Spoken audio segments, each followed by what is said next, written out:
همکاری بین جمهوری تاجیکستان و عربستان سعودی مورد بحث و بررسی قرار گرفت.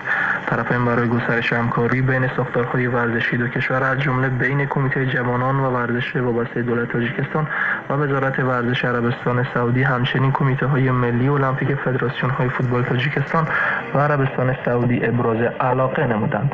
در این ملاقات جانب‌ها در مورد موضوعات مربوط به برگزاری بازی‌های المپیک آسیای 2030 در عربستان سعودی تبادل نظر نمودند.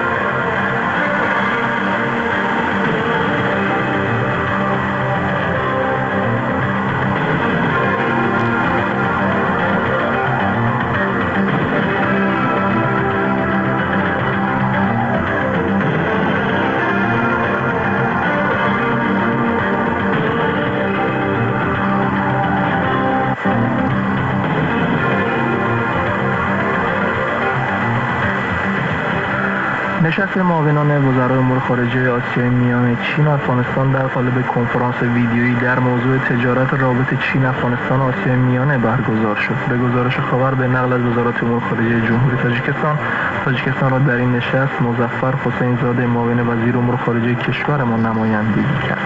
در جریان نشست در مورد همکاری در